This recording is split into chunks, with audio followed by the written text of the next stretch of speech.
With that, let's get rolling with our first session. It's called Feeling the Heat. For that, please welcome the president of the Large Public Power Council, John Stasio. He is here with Atlantic staff writer Robinson Meyer. Robinson, John, take it away. Thank you. It's always good to have the infrastructure people try out the new technical solution, you know? That's right. So we're here today. I want to make sure kind of everyone in the room is on the same page first. We were just talking about how you actually live in PG&E country. Can you remind us a little bit about what's happening in Northern California? And you can get a little technical since our audience is a little technical themselves. So obviously in California, we're experienced increasing number of wildfires over the last several years. And I know each year people read about the impacts. Where I live is in a relatively rural community, grape growing community between Sacramento and Lake Tahoe. So we're in a critical fire zone.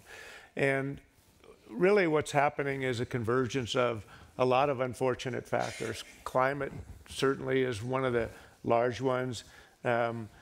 Some forest management issues over time. Also the fact that fires have been suppressed as opposed to allowing them to burn, and that's in large part because so many people now live in critical fire zones that it's almost impossible to allow these fires to go unchecked. So, and then you add on that the economic issues related to the statutes in California with inverse condemnation and strict liability. And it really creates an unfortunate convergence of circumstances that leave many people out of power for significant periods of time. And inverse condemnation, can you just remind us what that is? So basically, even if you maintain your system, and even if you've met all the state standards for safety and reliability, if your facilities cause a fire, you're still liable for the entire fire. So it's a pretty onerous standard, and that's what's ultimately caused PG&E to file for bankruptcy. But their liabilities related to the Camp Fire and other fires that they're responsible for, it's a staggering amount of money and property loss and human impact. So there was just a report from the California Public Utilities Commission that they were not fully keeping all their equipment up to date. Is that right? Would that still affect this liability issue? Well, I mean the liability issue no matter what, I suppose. So even under a comparative negligence standard, they would have been liable to the extent their facilities were not properly maintained. Yeah, exactly. But the point is that under strict liability, even had they done everything right, they still would be in the same position. So you lead the large public power council, which includes the 26 largest utilities in the country. One of those is Sacramento's municipal public utility. Have they been affected by what's happening at all? So I was formerly the CEO of Sacramento, and they're affected, but in different ways. They have far less of the rural mountainous terrains. They serve basically 900 square miles urban, suburban area around Sacramento. They do have some high critical fire danger areas, but typically that's going up to where their hydro facilities are, and they're not heavily populated areas. So they don't share the same risk that a PG&E does given the diversity of geography they support. Do they rely on any of that, on any of PG&E's distribution technology? No, they're totally good. What are the big challenges for utilities in Northern California, whether they be public or private, or frankly, you know, as someone who is familiar with public utilities, like what are the challenges that you're facing right now? Well, there's several challenges, but there's actually a lot of opportunities. California's kind of tried to lead the way in transitioning to a cleaner environment since AB 32, the landmark climate law in 2006. California's reduced its greenhouse gases significantly. However, I think they've thrown so much at it. There's a lot of solutions, and they're not really fully integrated. So you may have a very aggressive renewable portfolio standard, now a clean energy standard, a lot of specific mandates around technologies. And I think there's a little bit of a cautionary tale that I think now California is trying to move to more of a comprehensive all-in approach, and I think that relative to a clean energy standard and relative to a low carbon future, getting the outcome right. And where do the costs from the renewable portfolio standard, from the mix of policies that California has used, where do they show up? Well, frankly, the cost of renewables, there's a couple different factors that happen. Yeah. Renewables were really ramping up at the same time the cost of natural gas plummeted. Yes. And so it actually created this issue where gas prices lowered a big price in the portfolio, added in renewables at that time at a higher cost. It was a muted effect. However, now renewables have come down to where they're at parity or better. So, I think California's, their economy's been able to grow, and they've added population, and one could argue that whether it was luck or great planning, that they have produced some impact in terms of cleaning up their environment. I mean, they have I think they have a much cleaner grid at this point than the country on average. Right. California they actually had an emission standard that effectively banned coal several years ago. Yeah. And then they've had increasing renewable portfolio standards, but there's also been a big push to electrify transportation as well. So, are the challenges you saw as the leader of Sacramento's utility in California similar to those faced by other public utilities? I think they're similar, although you have to have respect for regional diversity and where people start and what their access is. Of our 27 members across the United States, plus Puerto Rico, they have very different resource mixes, and so what is their availability of some of the resources that California is blessed to have? Can you walk us through what kind of utilities make up your group? Because Sacramento. My understanding is much of the public utility work that happens in this country is in rural areas, which Sacramento is not. And so what's the mix of your public utilities like? So maybe just to step back for a second, if you look at it, there's about 50 or so investor-owned utilities in the United States, but they serve about 65% of the population. So they're very big multi-state organizations. When you get to rural electric cooperatives that you're referring to, they are a type of a public power system, but normally they're very small, and they were actually started because people didn't want to string lines out there for very, very limited populations and revenue. So there's maybe, I don't know, 1,000 or so of those, and then there's another 1,600 municipalities of all size. Our organization is probably 27 of the largest of the municipals. Every one of them, we have cities like Seattle, New York, Sacramento, Los Angeles, Austin, and 2 cities in Florida. These are typically bigger population centers, and from a risk profile, our members tend to look a little bit more like an investor-owned utility because they're much more complicated, larger asset-owning systems. Yeah. And so are they?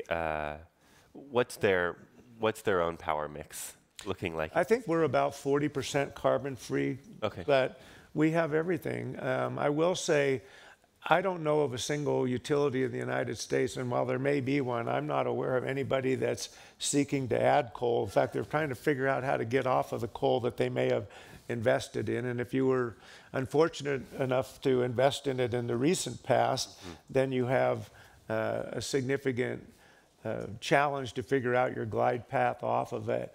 We do have many that are that utilize a combination of natural gas, hydro, some nuclear, and then of course renewables, solar and wind.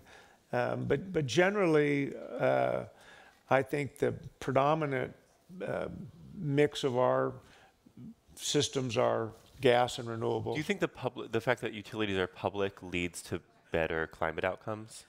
I do, and I'll tell you why. Because right now, historically we followed policy and regulation. Yeah. And policy and regulation has provided uncertainty such that you turn to say, okay, well, I want to be responsive to my consumers, and that's what public power systems do. And consumers generally, when I was in Sacramento, even before things were as urgent as they are now, 80% of our consumers wanted us to take action on climate. And so their elected representatives, that became very much a part of our mission. And are public power companies able to translate that into action, you think, better than private utilities? I don't know. I would say some lead, some lag, and the same with, I mean, I think if you look across the industry, it would be hard to say this sector of the industry is outpacing. I think the investor-owned utilities are somewhere around 30-some% carbon free at present. But I would think that they're also on the same path, I think, to try to move to a cleaner energy future. Yeah, I mean, I've heard both that public utilities might lag because there's no investor pressure, there's less kind of carbon risk. Yeah. You're just able to pass along those expenses. But I've also heard people say actually having public utilities makes them much more responsive. Do you feel like not having that huge kind of carbon risk from investors at this point is maybe allowing private utilities to get ahead? I'm not sure. I mean, I'm not sure of how investors reflect their interest relative to reducing carbon. I do know it hasn't worked great in PG&E. I know running a public utility, we had 2 public board meetings a month and people showed up to your boardroom. So there was direct interaction and accountability to consumers. I'm not saying it's a better model. I'm just saying the interaction was very different. If you have something in a state like California with 40 million people and you have an issue, you can go to San Francisco to the Public Utilities Commission, but that's at least an arm's length bureaucracy in between the ultimate organization. Have you been following any of the policy ideas that have come out? It seemed like mostly in the Democratic primary and mostly on the left to publicize power to some degree. I think Bernie Sanders has proposed to just build kind of renewable capacity through the DOE authority until it just takes over kind of overall demand. Have you been following this at all? I've followed some of it. I'm not familiar with Senator Sanders' proposal specifically, but I do know that I know with the Climate Action Caucus and some of the discussions that are now starting to happen. I mean, I was involved when Waxman-Markey was introduced. I was involved in when Kyoto was discussed. So for me, this has been a conversation that's been going for 20 years now.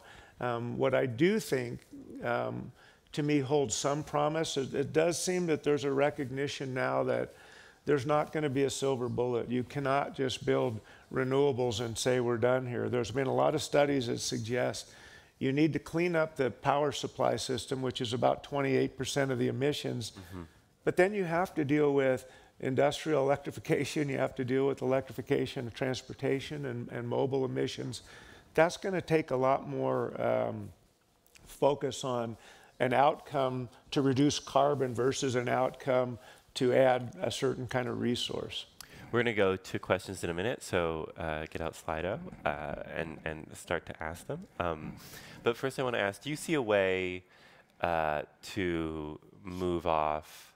Certainly the decarbonization question is very big. Do you see a near-term migration away from natural gas without policy? Or is gas just so cheap that it's going to keep being a big part of the grid? I think gas is going to be a big part of the grid in the future. How it gets used is going to be different. Again, I would suggest that there was a recent study done in the Northwest, Pacific Northwest by E3, and it basically suggested the optimal path forward would be to keep gas on for the reliability purposes to be able to help manage the system, as well as the existing carbon-free resources like hydro. So again, I think I would prefer, and I think our members prefer, a conversation around, let's stay off of this discussion around specific technologies, and let's look at what is the outcome we're trying to achieve. And if you're trying to achieve an optimal reduction in carbon, maintaining affordability, reliability, and meeting environmental stewardship, I think gas at some way is going to be part of the mix going forward. First question, we hear much about California's permitting process. Can you outline the permitting process to replace the aging transmission infrastructure? And do you feel like that helps or hurts public safety given what we know happened with the Camp Fire? Well, California has a regulatory rich environment. And so when you, when you go to site facilities, just spread throughout the pie. Yeah, that's right. It's very expensive, and the other issue that's faced is not only the typical environmental reviews that can be very time-consuming. If you want to build new transmission, you're really looking at 10 or 11 years, start to finish, just to get through all of the regulatory process. If you want to replace generation, the South Coast Air District is a non-attainment air district, the LA Basin. And so there were 6 gas-fired plants on the coast that had once through cooling. They need to be replaced. The problem is you couldn't build the replacement.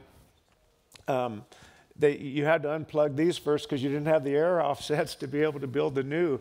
And there was a prohibition on having both in place at the same time. So there's a lot of complicated factors. They're not, they can be overcome, but they're very challenging. Are there any, is it easier to permit cleaner technology right now than transmission or than fossil? There's still land use issues. Yeah. I know it's California. Typically. No, when I was at SMUD, we built a 230 megawatt wind farm.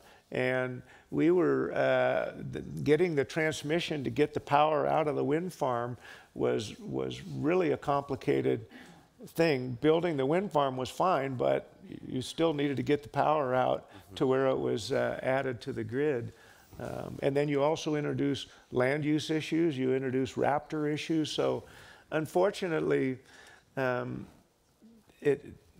no free lunch. These things all have trade-offs and they all take time to do. Next question, do utilities across the country coordinate on climate issues? And I want to ask this 2 ways. I want to say first, is there any coordination happening around best practices? I don't know that on best practices. I do know that I think the utilities do coordinate. I mean, we just met with EEI, met with our environmental task force to talk about the types of things that they're doing. There is a big focus and a big support for moving towards a cleaner grid, but again, having it be more tech neutral, more resource neutral, and also moving towards beneficial electrification of a lot of other things, transportation in particular. Do you find that different utility groups, I mean, do you feel like your interests are substantially different from EEI's, are substantially different from? I think our interests are somewhat different in that because we're public power systems, and again, it's no fault of the investor-owned utilities, their regulatory construct is very different. Yeah. Because when people talk about grid modernization, and I know there's been efforts, but regulatory modernization needs to happen as well. This is the same system we've had for 100 years, and it's basically based on a rate of return on installed capital. Could you say what does modernization mean in this regard? So for me, grid modernization really means looking at the combination of digitization, the combination of building in resilience. One of the things real quickly is that in the replacement of the system that was damaged in Puerto Rico through Maria, it's very difficult under even things like the Stafford Act and FEMA to be able to not replace like for like, although there's a real important opportunity when a system is really destroyed to be able to build something for the future. I think in one of your articles you cited that, the grid that we have lived with for 100 years was not designed for any of the dynamics that we're dealing with today. There's no, I mean, all of our infrastructure for the last 100 years is not designed for the next. And I will tell you, in PG&E's system in California, one of the complicating factors is they build a system which is a radial system. So you basically, from the substation, you may go out at the radial for 30, 40 miles. I might be in an area on that circuit that has no fire danger whatsoever, but 30 miles from me is critical. But guess what? I'm going to go out as well as the other people. So doing some of these things surgically is very difficult given the way that the system's designed. When you talked about optimal reduction in carbon, are you thinking about temperature goals at all, whether that be 1.5C or if you're working in California? I mean, the state government has tried to remain abiding by Paris Agreement, which would be 2C. Yeah. Do you think about those kinds of temperature goals at all? Is there a number for optimal reduction in carbon? I don't think that in our sector, I mean, at least within our constitution, we don't talk about those numbers. Those become, we all know we need to get to something close to 80% reductions of by 2050, and that's the path that's probably guiding most people. I see. Yeah. Thank you so much. Yeah, thank you.